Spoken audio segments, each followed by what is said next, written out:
সকালবেলা ঘুম থেকে উঠেই দেখি উঠানের এই অবস্থা। এখন ঘড়ির কাঁটায় ঠিক সময় ওই 5:30 বাজে। আজ সকালবেলায় উঠলাম ঘুম থেকে, আর মা ডেকে ডেকে বলল যে অনেক গাছপালা নাকি পড়ে গেছে সেই ঝড়ে। তো দেখো আমাদের বাড়ির পাশে এই বড় গাছের ডালটা, কত বড় ডালটা ভেঙে পড়ে গেছে, আর বাঁশের ঝাড়গুলো সব হেলে গেছে। আর এখানে তো ওই ফজলি আমগুলো, কত বড় বড় আমগুলো সব পড়ে আছে দেখো। আর প্রচুর কিন্তু ঝড় হয়েছিল ওই গতকাল রাত্রে। তো এদিকে সব আম দেখো কুড়ানো হচ্ছিল, আর সব গাছের ডাল, প্রায় গাছের ডাল ভেঙে গেছে। আমাদের বাগানে, দাদাদের বাগানের, তারপরে কোম্পানিদের বাগানের অনেক ডাল ভেঙে গেছে। ওই যে দেখতে পাচ্ছ ওই বাগানে আমাদের গাছের ডালগুলো ভেঙে পড়ে গেছে। এগুলো সব বের করতে হবে।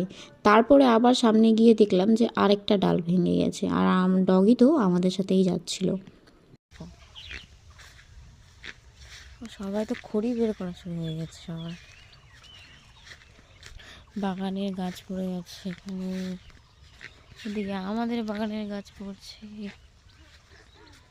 বাগানে অনেক ক্ষয়ক্ষতি হয়ে গেছে।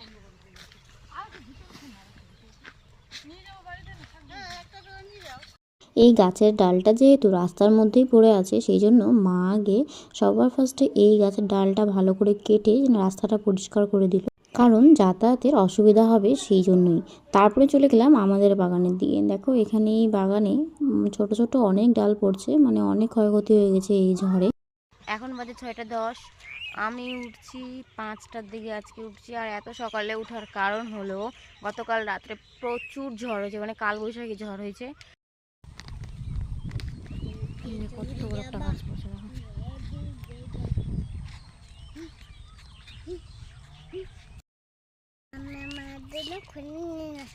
এগুলা কার জন্য খড়ি নিয়ে যাচ্ছ? মার জন্য। মা রান্না করবে? ঠিক আছে চলো চলো, দৌড়াও দৌড়াও, পড়ে যাবা পড়ে যাবা।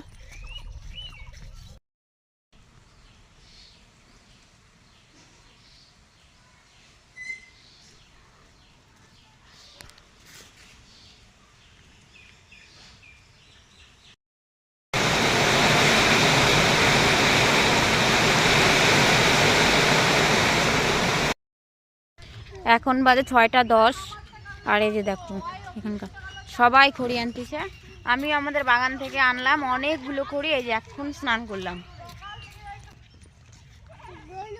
কত গাছ পড়ে গেছে, সবাই বাগান থেকে খড়ি নিয়ে আসতেছে। গতকাল রাত্রে ঝড়ের কারণে সেই লাইন গেছে, আজ পর্যন্ত আসেনি। আর সেই জন্য আমার ভিডিওগুলো এডিট করে ছাড়া হয়নি, কারণ কি মোবাইলে চার্জে ছিল না। আজকের ভিডিওটা এই পর্যন্তই।